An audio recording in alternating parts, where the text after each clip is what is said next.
Bonjour à tous. On va bientôt commencer le webinar. Bienvenue. Vous êtes assez nombreux aujourd'hui à nous rejoindre. On va parler de réussir son projet d'inbound marketing. Je vais encore attendre 2 minutes et puis je vais démarrer.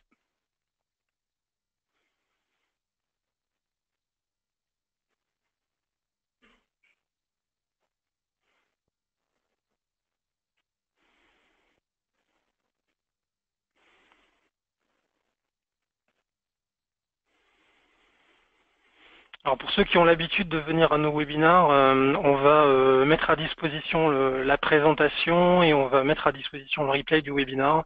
N'hésitez pas à le revisionner si jamais vous n'aurez pas le temps de rester l'ensemble de la présentation ou si vous voulez le partager auprès de vos collègues, auprès de vos connaissances, ce sera possible.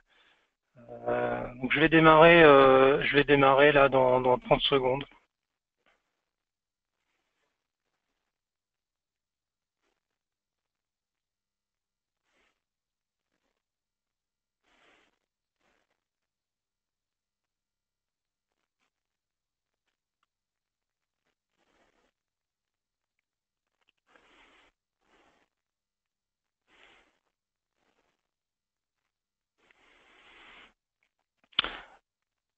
Ok, bonjour à tous. Merci beaucoup de nous avoir rejoints pour les derniers qui viennent d'arriver à ce webinaire. Réussir son projet d'inbound marketing. Donc c'est un webinaire qui était important pour nous. Ça va être la synthèse de plusieurs webinaires qu'on a fait depuis le début de l'année sur l'ensemble de ces sujets, des sujets organisationnels, des sujets techniques, des sujets de méthode. Certains d'entre vous sont peut-être en train de mettre en place la démarche, certains d'entre vous ont peut-être déjà commencé à le faire. L'idée, c'est de repasser sur un certain nombre d'éléments pour vous aider à réussir ce projet-là. Donc, moi, je suis Christian Neff, je suis le fondateur de Markentive. J'ai un parcours école de commerce et j'ai été consultant pour un certain nombre d'organisations sur des aspects stratégiques, marketing et vente. Et j'ai été parmi les premiers à introduire l'inbound marketing en France, donc depuis fin 2012. Et j'ai du coup fondé Markentive dans la foulée. On a accompagné aujourd'hui plus de 50 sociétés sur ces challenges-là. Challenges stratégiques, techniques, organisationnels et aussi des challenges de production. L'inbound marketing, c'est beaucoup d'opérationnel aussi. Et on a eu la chance d'avoir beaucoup de gens qui nous ont fait confiance depuis le début sur l'ensemble de ces sujets-là. Donc Markentive depuis 2012, c'est des collaborateurs qui sont formés sur l'ensemble de ces métiers-là. Donc on va avoir des consultants sur le pilotage des outils, sur la mise en place de stratégies sociales, stratégies de contenu. Donc ils vont motoriser les dispositifs de nos clients et qui vont aussi même aller jusqu'à développer des sites internet. Donc ça, c'est des éléments sur lesquels on peut accompagner nos clients pour les aider à mettre en place un site internet qui génère du trafic et qui génère des contacts. Je suis accompagné sur ce webinaire d'ailleurs d'Alexandre. N'hésitez pas à poser des questions dans la barre qui sert à poser des questions. Et Alexandre va y répondre en direct, donc n'hésitez pas à faire ça. Donc on a des clients dans l'ensemble des secteurs d'activité, principalement aujourd'hui B2B et avec une force majeure aujourd'hui en logiciel SaaS, pas mal de startups, conseils services, et on les accompagne sur différents outils. Aujourd'hui, c'est beaucoup d'HubSpot. On est un Platinum Partner HubSpot, on est un partenaire Webmecanic, on est un Gold Partner Acton, et on va aussi les accompagner sur leur implémentation Pardot ou Marketo. Donc aujourd'hui, le sommaire, je vais faire une rapide intro Let's Go Inbound. J'avais déjà fait sur un des anciens webinaires, mais je vais revenir dessus pour rapidement m'aligner avec vous sur ces sujets-là. Le deuxième focus, ça va être les facteurs clés de succès que nous, on a appris à définir avec le temps sur ce type de démarche. Troisième point, ça va être le déroulement du projet. C'est comment je mets en place un dispositif de ce type-là et c'est quoi les grandes étapes pour se lancer. Et un quatrième point et dernier point qui sera la place des agences, en quoi des prestataires extérieurs à un moment peuvent intervenir de manière ponctuelle ou suivie pour vous aider à relever tous ces challenges-là et Dieu sait qu'ils sont nombreux. Donc let's go inbound. Où est-ce qu'on en est sur le marché français aujourd'hui en inbound marketing? On en parle depuis, je vous disais, en 2012-2013. Aux États-Unis, les entreprises qui se positionnent là-dessus, donc des HubSpot, des Marketo, ça existe depuis 2006, 2007, 2008. Donc c'est quand même des sujets qui sont assez récents et tout particulièrement en France. Si on s'intéresse à ce sujet-là et on analyse les technologies qui sont installées sur les sites internet des entreprises françaises, on va relever du HubSpot, on va relever du Pardot, on va relever du Marketo, on va relever du Eloqua, donc différents outils. Et on relève environ peut-être 1500 sites internet qui sont équipés de ces technologies-là, Ça ne veut pas dire 1500 entreprises, hein, mais c'est que ça donne quand même un ordre de grandeur de peut-être un millier, entre un peu moins d'un millier d'entreprises qui ont adopté un outil de marketing automation et qui vraisemblablement du coup utilisent ces méthodes-là pour générer des leads et pour transformer des leads en clients. Donc c'est pas grand-chose par rapport à la taille potentielle du marché. Donc on parle vraiment d'un marché en équipement et ça se traduit par peu de compétences sur le marché, peu de clients installés et finalement beaucoup de challenges de montée en compétences et de conduite du changement autour de tout ça. Donc inbound marketing, marketing automation, c'est deux thèmes qui sont assez connexes. La manière dont nous on les décrit, c'est que l'inbound marketing, ce n'est jamais plus que du marketing automation auquel on va venir accoler en fait une démarche d'acquisition de trafic, hein, donc d'acquisition de leads, avec comme appui fort le website. Donc le website qui va nous permettre de générer du SEO, qui va nous permettre de publier du contenu, qui va nous permettre à un moment d'avoir aussi du contenu à partager sur les réseaux sociaux et de mettre finalement tous les outils de marketing digital classiques au service de la génération de leads via le website, leads qui vont pouvoir ensuite via le marketing automation être triés, segmentés, être scorés et être amenés vers vos équipes commerciales pour transformer ces contacts-là en clients, voire en ambassadeurs. Donc c'est deux termes qui sont connexes. Certaines personnes font que du marketing automation et puis d'autres personnes font du marketing automation plus de l'inbound. Donc ça dépend après de quelles sont vos priorités. Est-ce que c'est plutôt de travailler sur du lead existant ou est-ce que c'est plutôt de générer du nouveau lead? Pourquoi on en est là aujourd'hui? C'est que le monde a un peu changé. Hein. On avait auparavant des équipes commerciales qui allaient travailler sur des annuaires, travailler dans le CRM et puis finalement aller de manière assez intrusive travailler des clients. Aujourd'hui, les acheteurs ont changé, sont beaucoup plus autonomes, ils ont les réseaux sociaux, ils ont Google, ils ont les comparateurs, donc ils arrivent à faire leur marché de manière un peu plus autonome.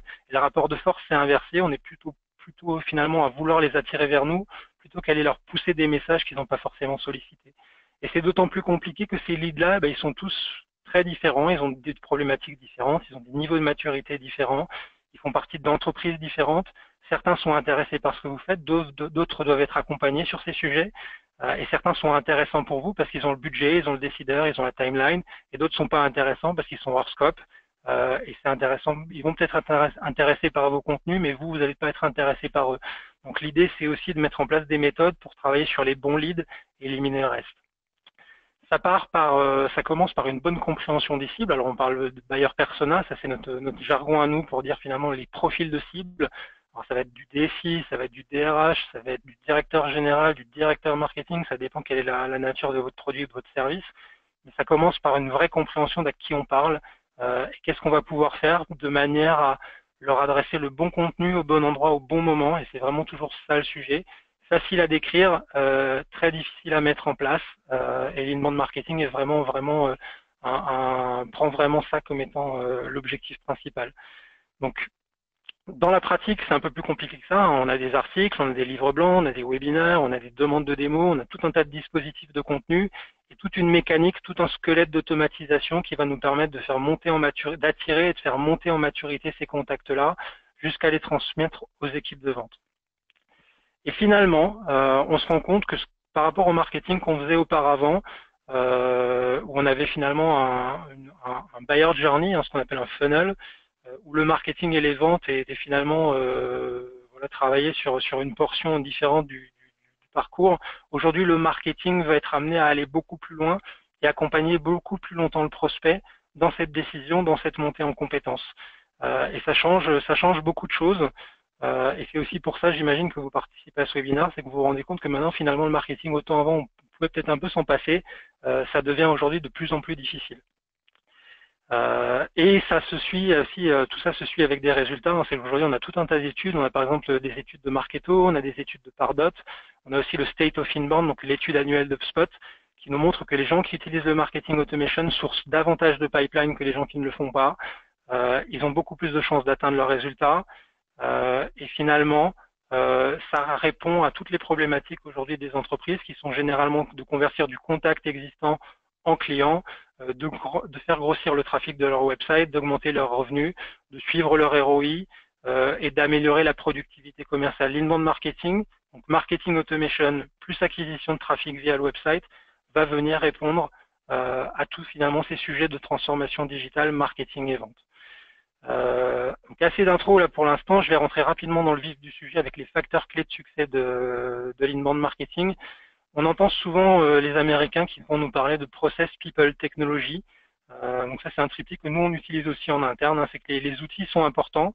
Les outils font pas tout, mais les outils sont importants. La méthodologie, elle est pas forcément ultra complexe, mais elle doit être appliquée avec rigueur.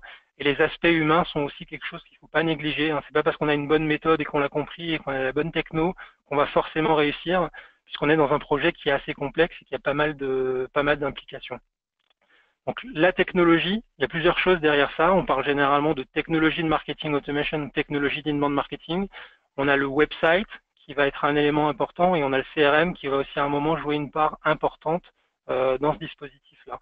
Donc par rapport aux outils de marketing automation, ce que nous on a tendance à dire, c'est qu'il ne faut pas passer trop de temps à le choisir. En général, il y en a un qui est quand même plutôt enclin à être adapté à vous. On a du HubSpot, on a du Marketo, du Pardot, du Acton, du Webmecanic. On a une dizaine de sociétés qui se partagent ce marché-là. Ils ont quand même des fonctionnalités qui sont assez communes hein, sur l'envoi d'emails, sur l'automatisation, sur la création de formulaires, sur la création de landing page.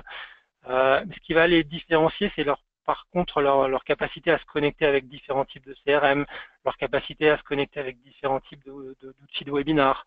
Et ça peut être pratique pour vous. Leur facilité d'utilisation peut être un peu différente. Leur puissance peut être un peu différente.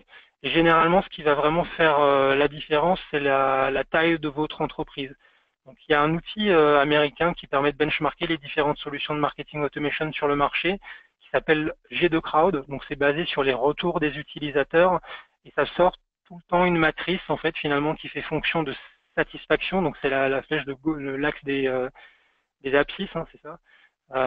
Qui du coup donne le niveau de satisfaction des utilisateurs et l'axe des ordonnées qui présente la présence sur le marché.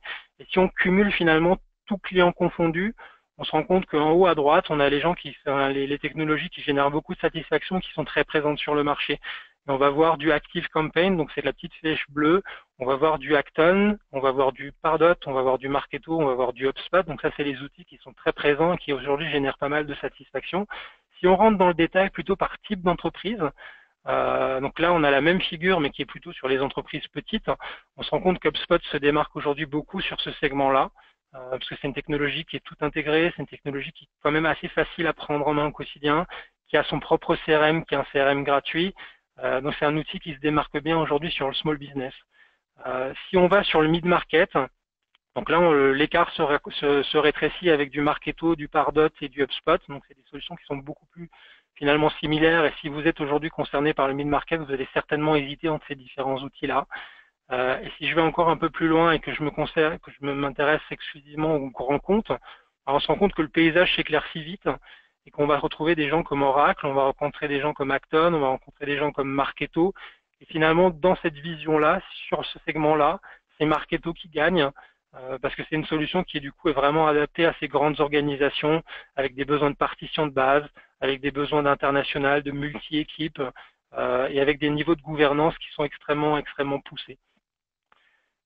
Sur la partie CRM, ce que vous allez vouloir, vous, en inbound marketing, c'est à partir du moment où vous générez un lead, que ce lead-là arrive dans le CRM, dans les mains de la bonne personne avec le bon niveau d'information. Donc on a besoin de, finalement, si on génère des leads, que tout ça soit bien huilé d'un point de vue technologique. Que le lead passe au bon moment, que le commercial reçoive son alerte, et que s'il se présente dans le CRM, il puisse avoir l'intelligence, récupérer l'intelligence marketing. C'est-à-dire d'avoir de l'information sur les pages qui ont été visitées, sur les emails qui ont été ouverts, sur les formulaires qui ont été soumis, de manière à lui prioriser ses leads et d'engager avec intelligence sur ces leads-là. Et si demain il gagne ce client-là, bah vous, en tant que marketeur, vous allez aussi être intéressé par le savoir. Donc on est finalement dans une interaction bidirectionnelle entre le CRM et le marketing automation. Faire du marketing automation et de l'inbound standalone, c'est un peu compliqué. Donc, on peut toujours se dire, bah, je génère des leads et puis je les envoie en notification directement aux sales. Vous n'allez jamais récupérer l'information dans l'autre sens et finalement, le dispositif en termes d'adoption va être un peu plus compliqué. Donc, ça, c'est vraiment une brique importante. C'est de connecter le commerce et le marketing. Et c'est finalement l'ambition de l'inbound marketing, c'est ça, hein, c'est de transformer vos ventes et votre marketing. Et il y avait un dernier élément, c'était le website. Ma slide qui a sauté là. Sur le website, ce qui est important, c'est d'avoir un site internet qui passe les bons messages, qui est bien référencé, qui est compatible avec les mobiles, et qui va directement du coup être connecté à votre outil de marketing automation. Donc vos formulaires vont être remplacés par les formulaires de l'outil de marketing automation. Vos landing pages vont être développés dans l'outil de marketing automation. Et finalement, c'est important qu'on ait dans ces trois écosystèmes, website, outil de marketing automation et CRM, que tout ça soit parfaitement aligné et fonctionne parfaitement en synergie. Si je m'intéresse maintenant à la méthodologie, donc la méthodologie d'inbound marketing, elle a été développée par HubSpot. Donc ça fait maintenant une dizaine d'années qu'on parle de ça. On parle d'attirer, convertir, conclure, fidéliser. C'est en soi pas très complexe. C'est assez logique et finalement il y a beaucoup de bon sens derrière. Et derrière chaque finalement brique de cette méthodologie-là, on va retrouver tout un écosystème d'outils. Donc pour attirer, on va faire du SEO, du blog, des réseaux sociaux et du marketing de contenu d'une manière générale. Pour convertir, on va plutôt avoir des formulaires. C'est-à-dire une fois que la personne est sur notre site, elle va peut-être télécharger un livre blanc sur une landing page, elle va peut-être soumettre un formulaire de contact, elle va cliquer sur un call to action, elle va télécharger du contenu premium, etc., etc. Et ensuite, sur la partie conclusion de la vente, on va mettre en place des méthodes de segmentation, de scoring, on va synchroniser ça avec le CRM, on va pousser de la démonstration si vous faites du logiciel, par exemple. Donc, on a aussi là-dedans, dans la technologie, des outils qui vont nous permettre de conclure la vente. Et si on va encore un peu plus loin, des outils qui vont nous permettre de mesurer la satisfaction client, d'engager nos ambassadeurs et de boucler la boucle, finalement, d'attirer de nouveaux inconnus vers notre site. Et les outils de marketing automation, ils font tout ça. Ils ont des landing pages qui sont intégrés dans ces outils-là, ils ont des formulaires qu'on peut éditer, ils ont des outils de management de lead. Donc finalement, tous les outils qui nous permettent de convertir des inconnus en leads, ça c'est aujourd'hui possible. Et des outils pour convertir des contacts en clients avec de l'emailing, avec de l'automatisation, avec de la synchro CRM. Et un gros bloc de statistiques aujourd'hui, c'est que ces outils-là, très intégrés, nous permettent d'avoir du retour en temps réel sur qu'est-ce qui marche pas, et de pouvoir améliorer en continu la démarche. Le troisième volet, je vous parlais de technologie, je vous parlais de méthodologie, c'est l'humain. Et dans l'humain, il y a trois volets qui sont importants ici, ça va être les processus, les talents et la conduite du changement qui souvent est sous-estimée par les entreprises. Donc sur les processus de mise en place, donc au quotidien, qu'est-ce que c'est de faire de l'inbound marketing? C'est de produire des contenus. Il y a beaucoup de production de contenu. Ça peut être des articles, ça peut être des webinars, ça peut être des vidéos, ça peut être des livres blancs, etc., etc. Il va falloir les mettre aussi en forme graphiquement avec aujourd'hui tout ce que ça implique en termes de standards. Les gens sont habitués à avoir des choses qui sont visuellement réussies. Il faut piloter ces campagnes-là, c'est-à-dire mettre les contenus dans la bonne tuyauterie, avec les bons emails, avec les bons scénarios, avec les bonnes relances pour que ça se passe bien. Et il faut mettre en place une organisation avec des meetings, des rendez-vous et du suivi, de faire en sorte que tout ça, ça se tienne, que ça suive en fait un plan qui est défini et qu'on arrive à suivre vraiment ce principe d'amélioration continue, de faire en sorte qu'on produise des contenus qui sont toujours mieux, que nos emails soient toujours de plus en plus ouverts, que nos landing pages soient de plus en plus performantes en termes de conversion. Et la bonne manière de faire ça, vu qu'on est sur un travail qui est un travail d'équipe avant tout, c'est d'utiliser des outils de gestion de projet. Donc à l'agence, et on utilise, peut-être que vous les utilisez aussi, on utilise Trello, qui nous permet de travailler en mode projet. On va faire intervenir du développeur, un consultant en marketing automation, un graphiste, un consultant en stratégie. Et si on travaille sur ce projet-là avec un client, aussi les différentes équipes du client, on peut se retrouver avec 10-15 personnes qui collaborent sur le projet. Donc c'est assez difficile de manager les deadlines, de manager les actions, de manager les validations. Donc c'est important pour vous de mettre une structure de gouvernance qui vous permet de suivre ces différents éléments-là. Au niveau des personnes que vous allez impliquer sur ce projet-là, vous allez avoir besoin de différents types de fonctions. Il y a de la gestion de projet, il y a du design, il y a du contenu, il y a du développement, il y a de la stratégie, il y a du feedback client. Il y a plein de talents aujourd'hui dont on a besoin au quotidien pour faire vivre ça. C'est important que vous ayez ces talents-là dans votre équipe ou que vous les ayez au sein d'un prestataire. Et vu qu'on est sur un sujet qui est nouveau, c'est pas forcément évident de les trouver. Et peut-être que vous allez être amené à devoir les construire en interne. Alors intéressez-vous beaucoup à la formation de ces gens-là. Il y a beaucoup de contenu qui existe aujourd'hui sur ce type de webinaire. Les éditeurs aussi, HubSpot, Marketo, Parodot, produisent beaucoup d'informations, de contenu, de webinaires. Donc n'hésitez pas à vous former autant que vous pouvez, parce que c'est vraiment des sujets qui demandent beaucoup d'expertise et beaucoup de formation en continu. Un autre sujet qui est important, et c'est le dernier sur la partie humaine, c'est la conduite du changement et qu'on sous-estime beaucoup dans ce type de projet-là, c'est qu'on en fait un projet marketing, alors que c'est plus un projet marketing-vente, voire un projet d'entreprise. Le marketing, vous-même, vous n'allez pas forcément pouvoir digitaliser le processus commercial de l'entreprise tout seul. Vous avez besoin de soutien de la direction, vous avez besoin de soutien des équipes commerciales pour avoir du feedback, pour améliorer vos processus, pour planifier. Et l'idéal, si vous avez l'occasion de pouvoir le faire, c'est de constituer un groupe projet. Alors, vous n'allez pas forcément vous voir toutes les semaines, mais essayez de vous voir régulièrement, peut-être une fois par mois, avec la direction, le marketing, les ventes et les équipes techniques. Techniques, j'entends CRM et développement, pour faire des points, voir ce qui marche, voir ce qui marche pas, essayer de travailler ensemble pour faire en sorte que ça se passe bien. Si vous jamais vous y arrivez pas, ça va vous pénaliser à moyen long terme. Donc, facteur clé de succès, hein, humain, process et technologie. Au niveau du déroulement de projet, donc comment on met en place un projet d'inbound marketing, nous on a testé beaucoup de choses et au cours des 5 dernières années, on s'est rendu compte que ce qui marchait le mieux, c'était de faire une étape de stratégie, donc de mise en place de réflexion globale sur tous les tenants et les aboutissants de la mise en place d'un projet de ce type-là, de faire une vraie étape de setup technique. Donc là, ça peut être de la mise à jour de website, ça peut être de la mise en place d'un outil de marketing automation, la mise à jour d'un CRM, la synchronisation entre ces différents outils-là. Donc de partir sur des bases techniques qui sont propres et qui sont évolutives. Et la troisième brique, c'est de se mettre au travail et de commencer à lancer des campagnes, de produire du contenu, de les motoriser dans cet écosystème-là.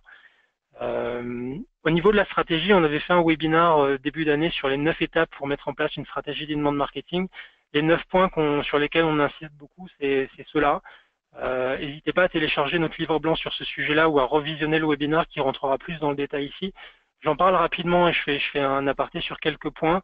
Mais voilà les 9 éléments que nous, on a l'habitude d'adresser quand on fait des kick-offs ou des mises en place strat. Sur le contexte, les objectifs, les personas, le contenu, les éléments de SEO, les ajustements techniques, le social media, les stratégies de lead nurturing et d'automatisation, et ensuite l'alignement marketing-vente d'un point de vue organisationnel, mais aussi d'un point de vue technologique.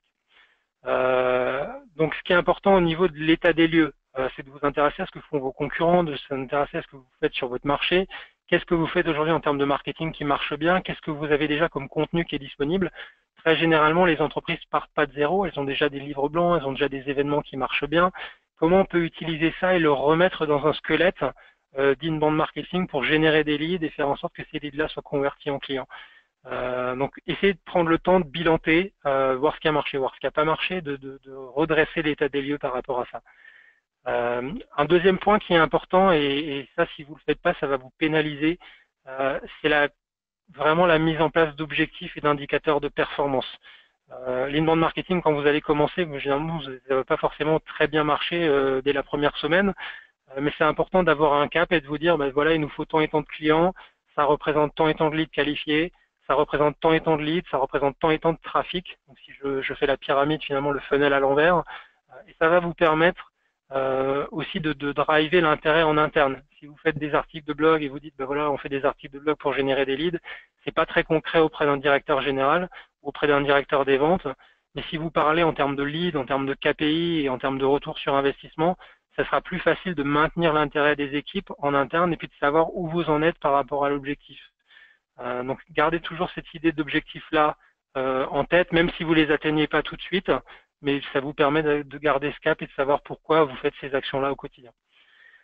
Troisième étape, buyer persona, j'en ai parlé rapidement au début, il faut bien les connaître leurs challenges, connaître leurs problèmes, savoir de quelle manière vous allez être capable de leur répondre, comment aujourd'hui ils résonnent quand ils sont dans votre cycle de vente et comment vous allez être capable de les convaincre et de les adresser pour les attirer à vous et pour les convertir en lead. Quelle est l'information aujourd'hui que vous devez pousser pour faire en sorte qu'ils viennent la chercher chez vous et qu'ils deviennent vos clients demain? Le contenu, ça c'est la colonne vertébrale, c'est le carburant qu'on met dans le moteur. Si on n'a pas de contenu, ça sert à rien d'avoir Marketo et un super site. On a besoin de contenu régulièrement, de qualité, qui va attirer, qui va convertir. Donc avoir les bons livres blancs, avoir les bons articles, avoir les bonnes vidéos, les bons webinars, qui vont convaincre, qui vont vous démarquer de la concurrence et qui vont vous permettre finalement de motoriser l'ensemble de cette démarche-là. Soyez astucieux, essayer de ne pas construire du contenu from scratch en permanence. Si vous avez un livre blanc qui a bien marché, peut-être que vous pouvez le décliner sous forme d'article, vous pouvez le décliner sous forme de webinar, vous pouvez le décliner sous forme de vidéo. Donc essayez de gagner en productivité là-dessus et de ne pas perdre le rythme. Ça sert à rien de faire un article tous les jours pendant un mois et puis plus jamais rien faire après pendant 6 mois. Essayez de mettre en place un système qui vous correspond, qui fonctionne et pour lesquels vous avez les ressources derrière qui vous permettent de le maintenir. Un autre point qui est important, c'est la partie web design. Donc, quand on met en place une stratégie, c'est de se dire que de regarder finalement le website que vous avez aujourd'hui, est-ce qu'il est adapté demain à motoriser cette stratégie-là? Je vous parlais de compatibilité mobile, je vous parlais de compatibilité SEO, je vous parlais de tout ce qui va nous permettre de générer de l'audience et de la convertir en clients. Donc, un site qui marche bien en inbound marketing, c'est un site où on comprend vite qui vous êtes, ce que vous faites, qu'on voit que vous l'avez déjà fait, qu'on arrive bien à comprendre qu'est-ce qui va m'arriver si je vous téléphone ou si je remplis un formulaire ou si je télécharge quelque chose. Donc finalement d'être aussi finalement transparent et aussi clair que possible vis-à-vis de vos visiteurs, parce qu'il n'y a pas un commercial à côté pour leur expliquer ce qu'ils sont en train de lire. Ils doivent par eux-mêmes être capables de rapidement appréhender les thèmes et de rapidement pouvoir être convertis sur votre site. Et le 8e point, qui va aussi beaucoup driver le cahier des charges techniques de la mise en place, c'est tout ce qui va être lead nurturing et marketing automation. Donc ça, c'est un élément en termes de stratégie qui est vraiment critique, qui est vraiment super important, parce que dans votre data model aujourd'hui, vous avez peut-être des champs comme nom, prénom, email, téléphone, entreprise. Donc ça, c'est des champs qui sont importants, mais c'est des champs qui vont, en termes de marketing automation, de segmentation ou de scoring, vont pas beaucoup nous servir. Donc c'est intéressant sur votre site, sur vos landing pages, sur vos formulaires, de poser des questions qui vont nous permettre de segmenter. Par exemple, par rapport au secteur d'activité de la personne, par rapport au planning de son projet. Est-ce que c'est un projet à court terme, à moyen terme, ou est-ce qu'il n'y a au contraire pas du tout de projet? Quelle est la typologie du projet qui est prioritaire pour eux? Quelle est la taille de l'entreprise? Peut-être que vous n'avez pas envie de travailler avec une entreprise qui fait moins de 10 millions d'euros de chiffre d'affaires, et ça vous permettra derrière de mettre en place des comportements automatisés en fonction de ça. Une autre question qui peut être intéressante, c'est sur la typologie d'utilisateurs que vous avez. Est-ce que c'est un DG? Est-ce que c'est un directeur marketing? Est-ce que c'est un directeur commercial? Est-ce que c'est au contraire peut-être un persona qui vous intéresse moins? Est-ce que c'est un concurrent? Est-ce que c'est un freelance? Est-ce que c'est un étudiant? Poser cette question-là avec une segmentation en pick list va vous permettre directement, de manière automatique, d'automatiser des comportements d'attribution, d'automatiser des comportements de score. Et finalement, l'ensemble de votre démarche derrière, elle va dépendre de la qualité de votre data model et de l'implémentation technique que vous avez pensé à ce niveau-là. Ça va se traduire sur vos formulaires. Donc, tous vos formulaires, vous allez les harmoniser en fonction de ça. Et ça va se traduire dans votre scoring. Donc, vous allez être capable de construire un tableau de score qui ne va pas forcément être figé. On va le faire évoluer en fonction de ce qu'on observe dans la réalité. Mais déjà, en vous disant, mais qu'est-ce qui est intéressant pour moi comme lead? Qu'est-ce qui est au contraire pas du tout intéressant? Et qu'est-ce que je peux donner à moi, à mes équipes commerciales comme information en leur permettant de prioriser les leads sur lesquels ils doivent travailler. Donc, pas mal d'éléments à revoir, et ça, c'est finalement assez constitutif de ce qu'on va voir par la suite, qui est la mise en place technique. Donc, on va peut-être à ce moment-là faire quelques ajustements dans votre site, on va mettre en place un outil de marketing automation, on en a vu certains tout à l'heure, et la mise en place technique, elle découle directement de ce cahier des charges et de cette réflexion-là. Donc, on va créer des propriétés de contact dans ces outils-là, on va mettre en place la technologie, donc mettre en place des formulaires, on va mettre en place des landing pages, on va mettre en place des formulaires, des templates email, on va mettre en place des scénarios, on va former les utilisateurs, on va lancer les premières campagnes. Donc, il y a finalement un cahier, il y a une journée en fait à faire autour de cette mise en place technique pour s'assurer qu'elle soit directement en phase avec la stratégie qu'on a imaginée, le cahier des charges qu'on aura construit. Donc, si on prend un outil demain et qu'on n'a pas de stratégie, c'est impossible que cet outil-là aujourd'hui se mette au service d'une stratégie qui n'existe pas.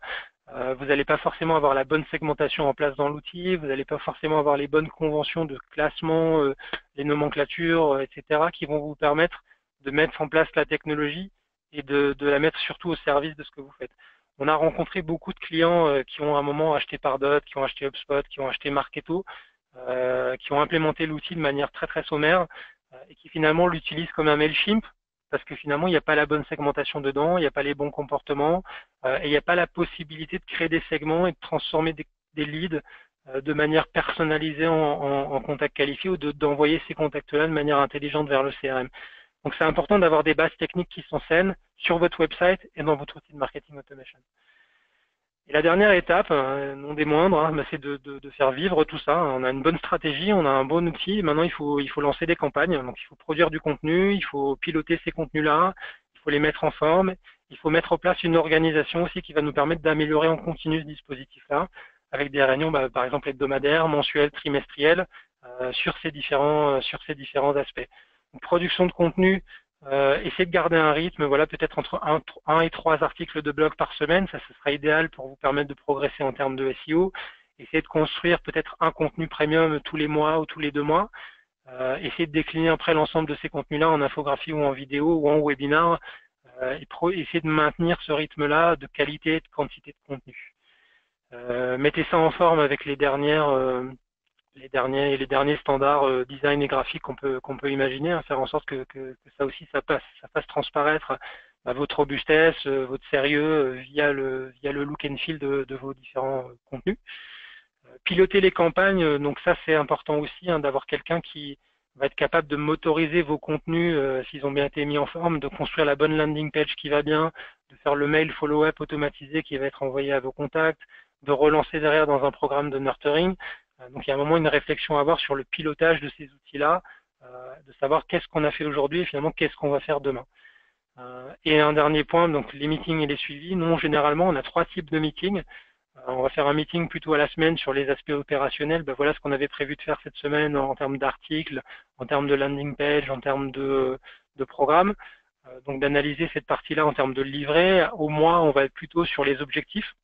Combien on a eu de visites, combien on a eu de leads, combien on a eu de clients. Donc d'être plutôt sur l'aspect KPI, et ça nous permet aussi à ce moment-là d'impliquer les équipes de vente et de voir si on est aligné, si ça se déroule comme prévu.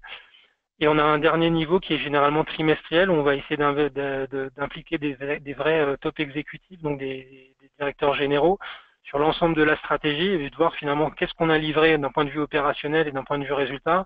Est-ce que finalement il n'y a pas un ajustement vraiment de strat profond à faire? Est-ce qu'il ne faut pas réajuster les campagnes ou avoir un autre focus business pour être plus efficace? Donc, si vous arrivez à mettre en place cette stratégie, cette technologie et finalement ces actions derrière, vous avez de fortes chances quand même de réussir. Et vous vous rendez compte finalement que dans l'opérationnel, on a plusieurs métiers, on a plusieurs typologies de personnes. On a du chef de projet qui est souvent du chef de projet stratégique, puis on a un chargé de projet opérationnel, donc c'est la personne qui va plutôt délivrer des landing pages, mettre en place des emails, construire du scoring.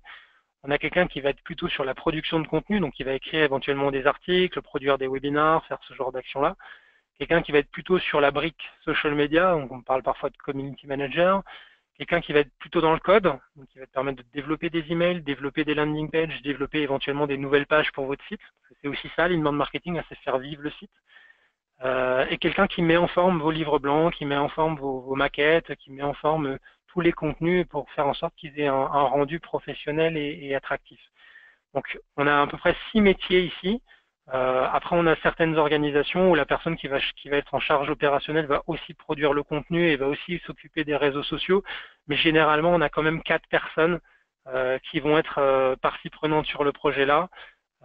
Donc, ça représente vraiment un panel de compétences et qui doivent être vraiment bien organisées de manière à collaborer et à être mises au service de votre projet. Le dernier sujet que je voulais aborder avec vous, c'était la place des agences. Quel est le rôle de sociétés comme Marcantive dans cette démarche? C'est difficile en fait, sans faire place à une agence. Alors il y en a certains qui nous sollicitent en démarrage de projet, il y en a certains qui nous sollicitent en rattrapage de projet. Ils ont commencé et puis ils disent finalement on s'en sort plus, on sait plus trop comment prendre le problème et essayer de nous aider. Et puis il y en a d'autres qui nous utilisent au départ et puis plutôt dans le suivi avec plus ou moins d'intensité opérationnelle en fonction des ressources qu'ils ont en interne. C'est pas évident de le faire tout seul parce qu'il y a des questions en termes de charge de travail. Vous vous rendez compte que produire demain beaucoup d'articles de blog, produire beaucoup de webinars, produire beaucoup de livres blancs, c'est finalement un nouveau volet d'activité. Alors soit on peut recruter quelqu'un qui va prendre en charge ces fonctions-là, soit on peut à un moment ou à un autre en sous-traiter une partie, mais c'est du coup vraiment une nouvelle activité. Et c'est pas forcément facile de déporter quelqu'un qui était sur de l'offline ou de l'event ou du marketing traditionnel et qui va continuer à devoir faire ses missions et devoir rajouter de l'inbound marketing par-dessus. C'est quand même vraiment une charge opérationnelle qui est sérieuse et qui demande du coup beaucoup de temps et beaucoup de bandes passantes.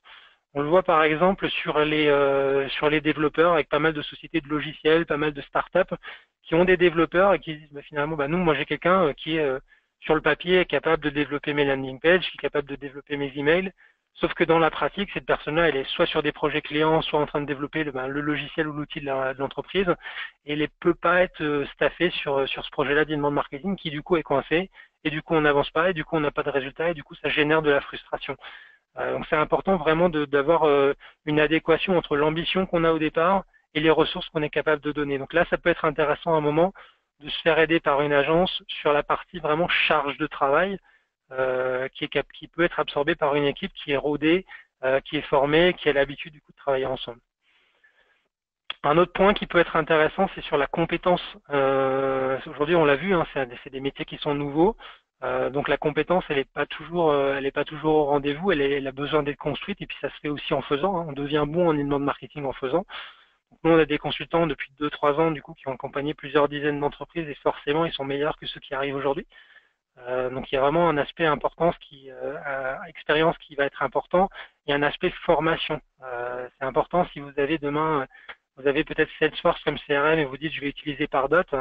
Vous avez vraiment besoin d'avoir un ramp-up qui est prévu pour cette personne, pour le marketeur qui va être sur le projet, pour qu'il puisse suivre les webinars, pour qu'il puisse suivre les programmes de formation en ligne, pour qu'il puisse tester. Donc il y aura une certaine inertie avant que vos équipes soient opérationnelles. Là où si vous externalisez une partie de la compétence, ça peut aller un peu plus vite. Donc c'est important de vous dire, de prendre en considération le fait qu'il y a une montée en compétence de vos équipes sur ces sujets-là et que ça peut être intéressant de vous appuyer au départ sur une équipe externalisée ou semi-externalisée qui serait présente au sein d'une agence. Et les 6 critères pour choisir une agence d'inbound marketing, donc nous on avait défini et on trouve intéressant, c'est peut-être de vous intéresser à l'expérience, depuis quand ils travaillent, avec quelle technologie ils travaillent, quel type de projet ils ont déployé. Vous intéressez aussi aux clients avec lesquels ils ont travaillé et si vous pouvez avoir des retours d'expérience qui sont adaptés aussi à votre niveau de maturité et à votre niveau de démarrage. Lancer un projet d'inbound marketing dans le logiciel, c'est pas pareil que dans le service. Sur une entreprise qui fait 100 millions d'euros de chiffre d'affaires à l'international, c'est pas pareil que sur une entreprise qui en fait 5. Donc essayez de voir s'il y a des projets similaires ou en tout cas des écosystèmes qui correspondent à peu près à ce que vous rencontrez vous aujourd'hui. Essayez de rencontrer aussi les équipes, voir un rédacteur, de voir un consultant, de voir un développeur et de voir ce qu'ils ont livré, de voir la qualité des équipes et leur cursus et leur certification. De voir les process qu'ils mettent en place en termes de validation, en termes de meeting, en termes d'outils. On parlait de Trello un peu plus tôt, mais c'est aussi important demain si vous collaborez avec une agence d'avoir un outil d'alignement qui vous permette de vous dire voilà, je sais quand j'ai à valider des choses, ils sont dans les temps et finalement j'ai un outil de production qui délivre et qui est confortable pour moi.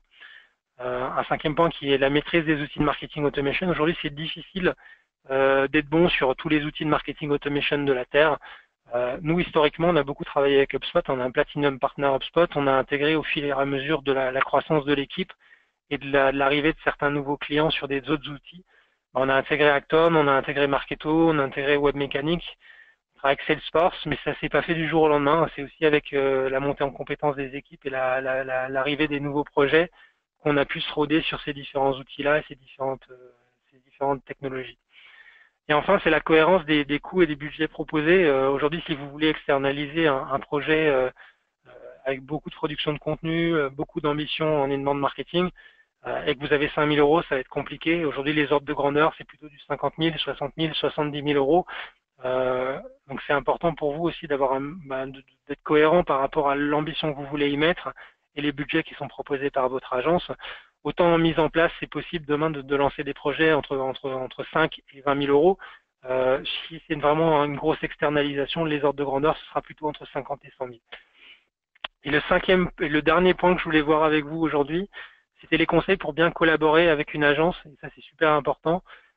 C'est que nous, en fait, les agences comme Markentive, on n'est pas tout seul, même si vous allez demain dépenser 80 000 euros chez nous et nous confier beaucoup de missions, on va avoir besoin de vous. On va avoir besoin de vous pour mesurer ce qu'on fait. On va avoir besoin de vous pour valider ce qu'on fait. On va avoir besoin de vous pour co-créer des choses. Donc vous faites aussi partie de l'équipe. Donc si vous avez 0 bande passante et 0 personne pour participer à ce projet-là, ça va être compliqué. Ça va être compliqué d'avancer avec une agence. Donc essayez plutôt de finalement de retarder votre projet.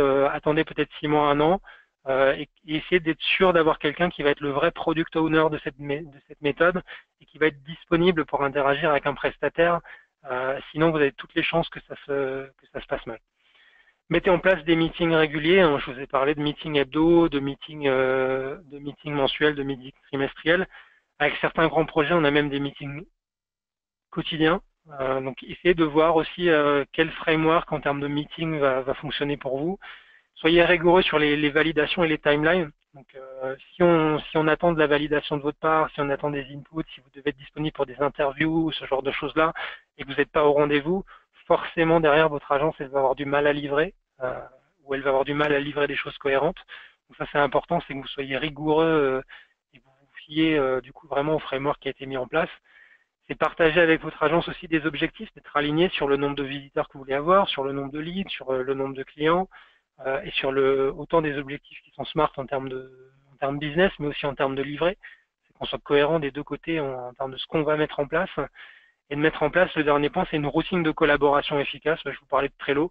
Ça, c'est un outil pour nous qui fonctionne bien et qui est en général facile à prendre en main, que vous pouvez utiliser demain, qui est quand même gratuit dans les grandes lignes et qui vous permet vraiment de piloter l'ensemble de cette démarche-là de manière sereine avec un prestataire ou même en interne si vous appuyez exclusivement sur des ressources internes.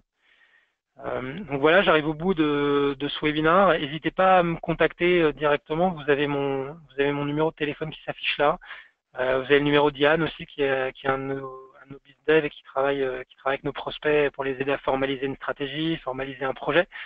Donc n'hésitez pas à visiter aussi notre site. On aura un webinaire courant juillet qui sera dédié à la signature électronique de contrat. Donc on va travailler sur des technologies comme Pandadoc par exemple qui permettent d'émettre des devis, émettre des propositions commerciales, proposer la signature en ligne aux prospects et qui vont directement s'interfacer avec des outils comme Salesforce, avec des outils comme HubSpot pour permettre aux équipes commerciales, donc sur la deuxième partie de l'histoire, de gagner en productivité, de fermer, de closer plus de business. Parce que c'est vraiment ça le sujet finalement aujourd'hui qui nous anime. Donc je vous invite à prendre contact avec nous et puis je vous dis à très bientôt pour un prochain webinaire. À bientôt, au revoir.